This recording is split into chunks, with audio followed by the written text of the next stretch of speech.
the Martial Arts Movie Podcast. I threw that shit before I walked in the room. Featuring drunken Thai boxer, Will. Too bad you will die.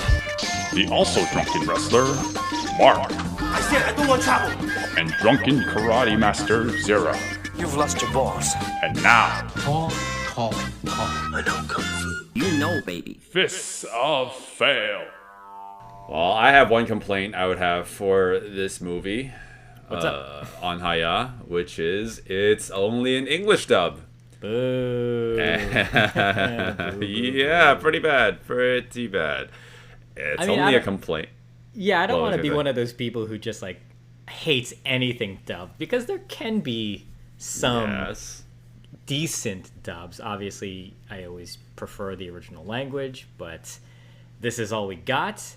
And the dub is awful. Oh, that was pretty bad. It's pretty bad. It's funny at times, which kind of helps the movie, because everybody sounds god-awful, with the exception of the villain, who actually sounds like a legitimate voice actor. And then I think the voice actress who plays Red Bean, the female lead, is probably also a voice actor, because their voices actually sound pretty distinct.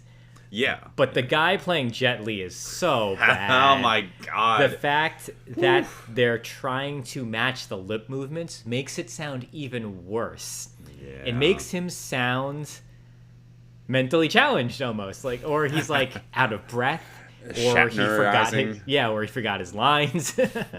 Yeah, I like to call it the Shatner effect.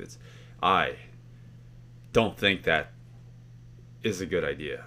Yeah, but see, It's with like a Shatner, lot of pregnant pauses. Yeah, I mean, with the pregnant pauses with Shatner, at least it's deliberate. Yeah. Here, it really does sound like the person is either exasperated and isn't able to get the vocalization out, or they forgot what they were going to say, and that quick pause is there because they really don't know what's coming next. Yeah, the worst effect that comes from this is that... We watched the film, and I actually find Jet Li's character, the main character of the movie, to be very boring. Yes. Very boring, very unlikable, and I don't know if that's a side effect of the stilted voice acting. He also sounds like this the entire time, kind of like what's his face from I forget the actor's name from the first Mortal Kombat, Raiden, the actor, Christopher Lambert. Right. Yeah, he makes me. It's like channeling that kind of energy, and it's like it just doesn't work for a main character. It's not intentional. It's definitely the voice actor trying to match the lip movements. It's very evident. You can see a lot of the other voice actors do it as well, but it's just so obvious with Jet Li's character for some reason. I guess because he gets a lot of the up close shots when he's speaking, so you just see him beginning to talk and then stop and then continuing to talk. It's unfortunate that this is we can only watch it undubbed in Haya. There's no Cantonese version of this anywhere, actually. If you look on other streaming sites that do host this movie, they also only host the dubbed version, oddly enough. So I wonder if there's some sort of licensing rights or something going on with the Cantonese version. Who knows? Yeah, my guess is so to reiterate, so the title of the movie we're talking about today, we haven't even talked about that yet, is Legend of Red Dragon. I think The Legend of the Red Dragon. And there's an alternate title for this movie, which is The New Legend of Shaolin. I'm not entirely sure which is the version that would be constituted as like the original version, right? So it's The New Legend of Shaolin. That's the I'm pretty positive that's the original translated title. Right. So this is like 12 minutes shorter than the original version, and I'm wondering if you said you searched with the other title and you still couldn't find anything, right? So I don't know. Yeah, the dub's pretty bad, but I mean, since we are what? Is there a but? Do you have a but? I was going to say, but the movie's actually really enjoyable. I didn't love the film, but I think the movie has ridiculous enough qualities to it where you can enjoy it at times. But here's my but. The movie is a Wong Jing film. Now, I mean, right off the bat. Yeah, right off the bat. That's a very polarizing thing to take note of because he is what I deem to be a very schlockmeister director. He makes very schlocky films, and like, you know, if you're in the mood for it, it's perfect. If you love that, he sometimes veers out of the territory where I'm like comfortable with this movie making, but I think he's, generally speaking, a pretty competent, you know, director. It's just he has a lot of signature things that he does that I just that kind of like get on my nerves, right? Because he has like that very juvenile, perverted sense of humor. I mean, I love that. Yeah. I mean, that is like that's the basis of like my whole personality outside of this podcast. Sure. Okay. Yeah. Fair enough. But yeah, like looking back on the movies that we talked about of his, like City Hunter. Oh my God, City Hunter is like the worst example of that. Like watching this film, like it's not that bad, but yeah, like there's a lot of Wong Jing-isms in the film. So, you know, like the movie's fine all in all, but every once in a while I'm like, oh, that's a very Wong Jing thing. Like I'm watching on screen and it gets on my nerves. So I would say this is probably one of the more toned down films I've seen from him. Minus like the action, because the action is directed by Corey Yuen, but I don't know how much involvement Wong Jin has, and in Wong Jin movies he tends to go pretty over the top with the action as well, so that's why I kind of like his films. I noticed that there isn't any misogyny in this film. Actually, he tends to have that a lot in some of his movies, but there is reverse rape or rape of a man in it, so I guess that's where that would come in, but it's played for laughs, but that doesn't make it any better. Well, I guess not. Yeah, I mean, we talked to death about the dubbing, right? That doesn't help at all. So I'm very curious, like, if we're missing out on the tonality of the original version, because if you really break it down to the story and what the characters are trying to do, I mean, it seems like they're trying to take it more seriously. But then, the voiceover work is just so over the top and awful sometimes. Like, it makes the more serious moments comedic. It's like, no, that's not intentional. But maybe it is, because it's Wong Jing, and I feel like he doesn't really take his movies too seriously. I feel like the actors are pretty much playing it straight, so I would want to imagine in the original it's half... I mean, Jet Li's character, if anything, is most definitely playing it straight. I think some of the other actors are probably having fun with it, like the female character Red Bean, because she's kind of aloof. She's a little silly at times. And then because we do have children in this movie, you can tell there's going to be some lightheartedness in it. Yeah. But man, Jet Li is just a sack of potatoes. He is. It looks like he's just not having fun. Because he's always grimacing throughout the whole movie. Well, that could be because he's got the evil eyebrows. he's got the evil eyebrows, and he just has no personality. Like, he just has no emotion. Even dub, you know, regardless of the dub, you can see he is not emoting at all. Like, there's just nothing. There's just nothing there, and I have a feeling like if you listen to the Cantonese version, maybe he's probably just spouting the lines and like that's it. Yeah, I'm curious if that's the case. I mean, that also extends to his son, who played by Mao Xie, who was also in My Father's a Hero.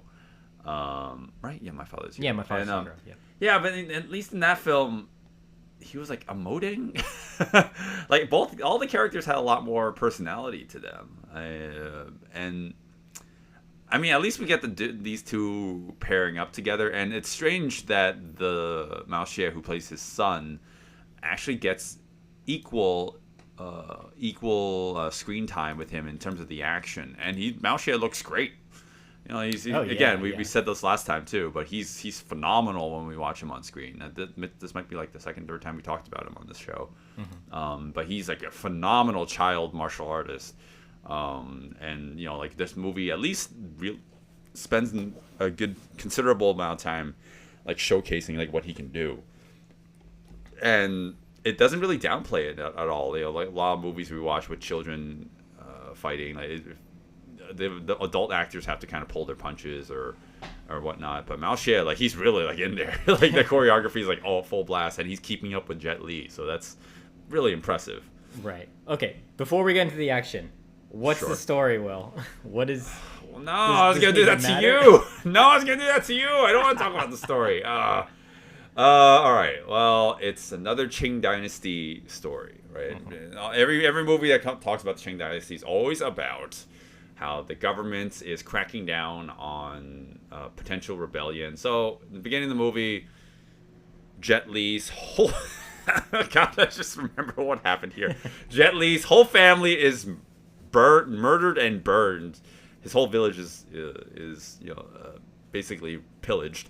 And he's the only survivor, and he sees his son there, his like infant child, and he asks him a point blank question. It's like, do you want to live or do you want to die? And he's like on the fence about actually killing him or not.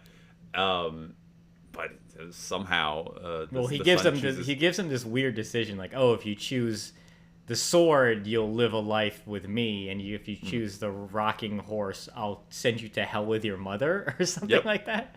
Yep. Very, very what strange. a choice. I know. For a 6-month-year-old.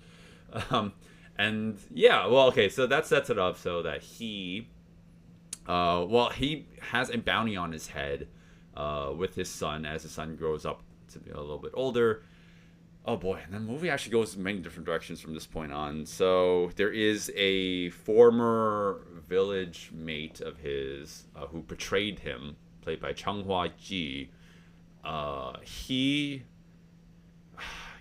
is hell-bent on trying to capture Jet Li or kill Jet Li and Mao Xie. But there's also like this... But there's a side also plot this going Lord, on. Yeah, the side plot. I was gonna say, so I think the main story arc is there is a map that leads to, I guess, some great treasure that the Shaolin monks hid by drawing the map on 5 different young boys, and the government is looking for them. So what happens is Jet Li becomes a bodyguard for some dude, some lord, and then the little boys, the 5 little boys, they escape to the son of the lord, who they're all like friends with, and they hide out there. And that's kind of, the main crux of the story. Like the boys hide out, and then obviously eventually they get found, and like calamity ensues. But then there's another side plot with this woman and her mom. They are swindlers. So they pretend that the mother is dead, and the Lord offers to marry the woman and pay for the mother's funeral and adopt her into his home, because he's marrying her.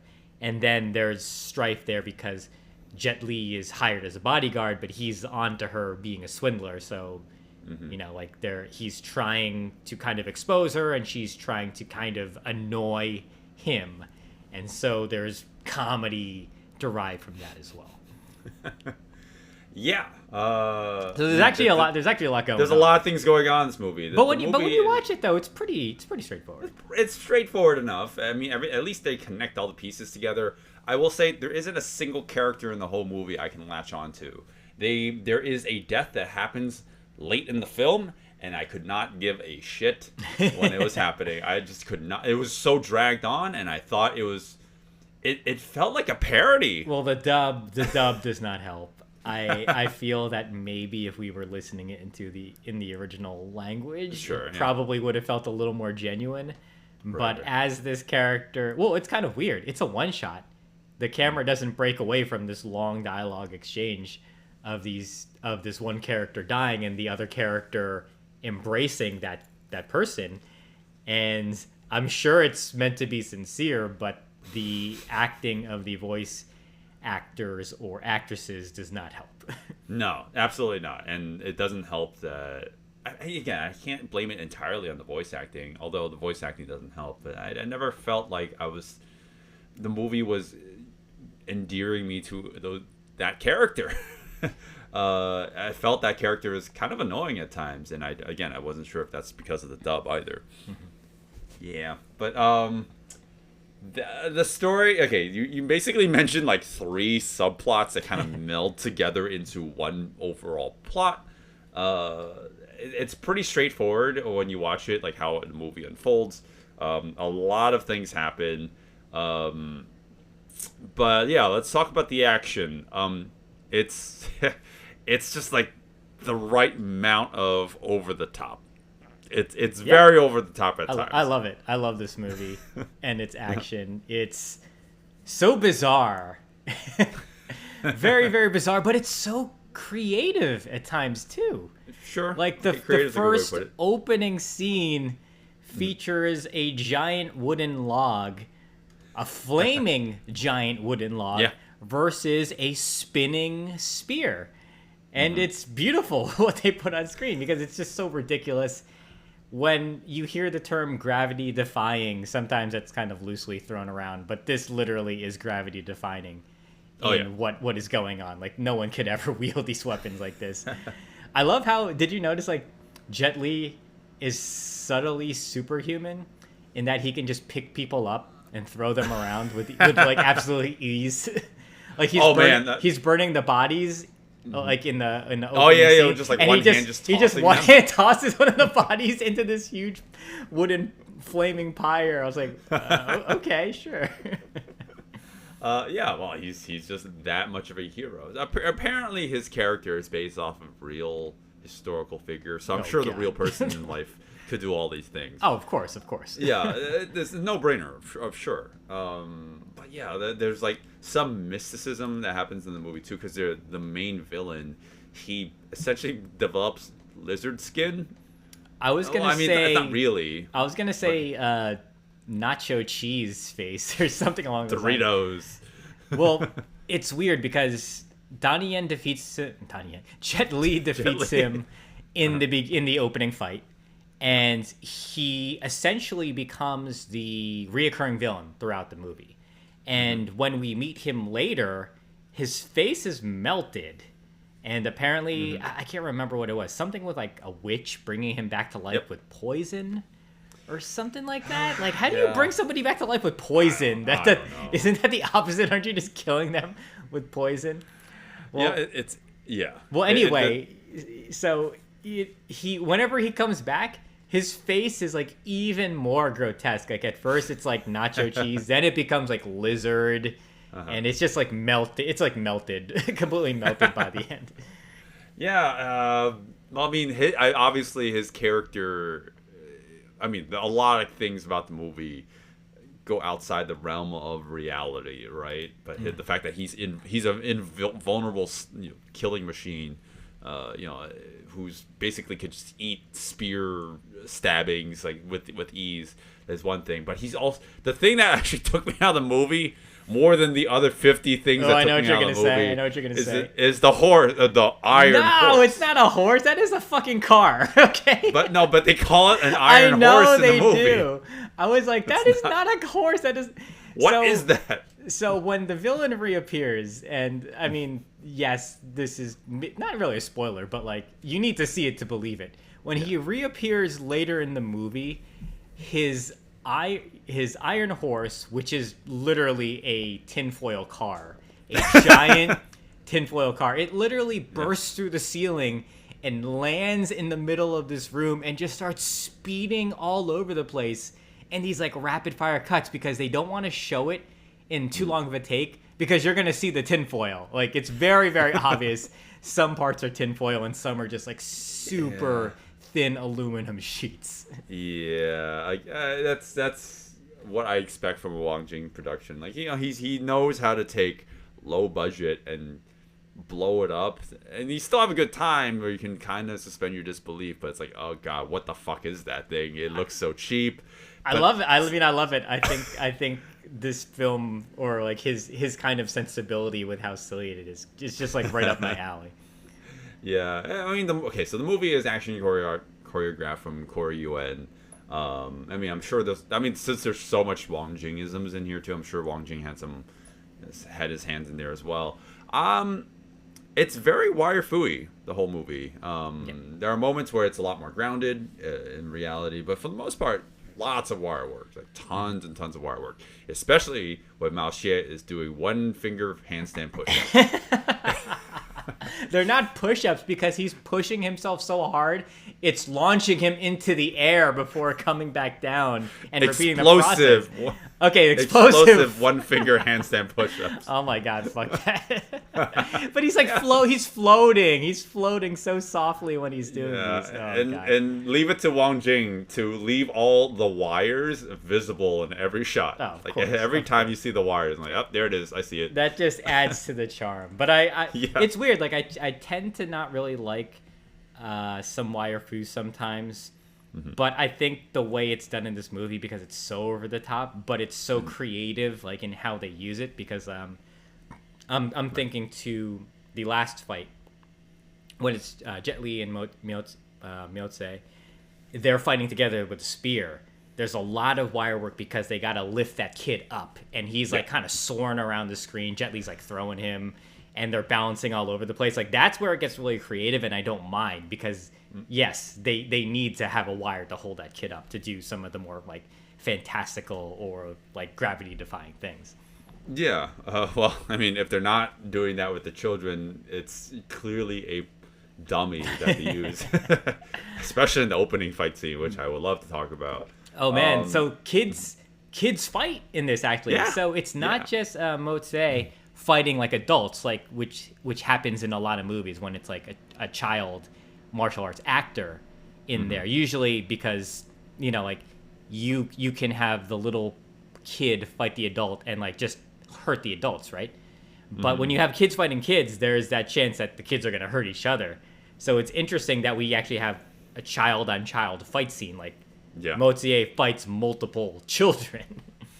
Yeah, and it's again, it doesn't feel like that one was shying away from the action.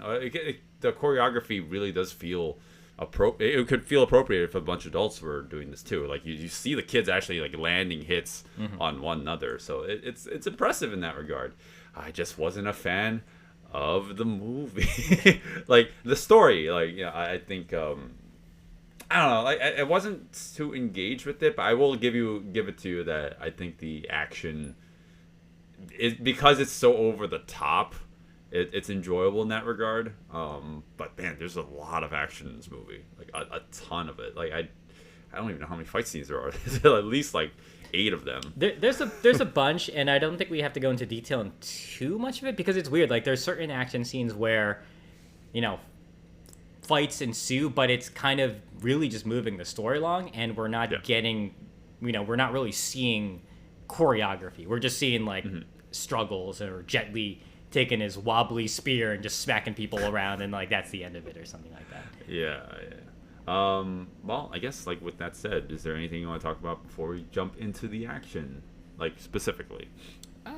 No, I think we can go into the action. So, if you want to hear more, if you want to hear us break down the ridiculousness of this really, really weird Wang Jing film, in addition to go into detail on the action of the many, many fight scenes that are scattered throughout this film, you can follow us on Patreon, and you can get the full, probably additional hour coming up soon. Probably. Most likely, yeah. At the minimum. Yeah, we generally go an extra hour into these things. Yep. And then you can understand what we're talking about when we say there's a very disturbing scene when a child farts on a guy's face. Oh, God. And it's so disturbing. Nowadays, when you're watching, like, oh, God, this needs to be scrubbed from the internet. But yeah, you can follow us all on Patreon, Fist to Fail. And with that said, let's talk about this.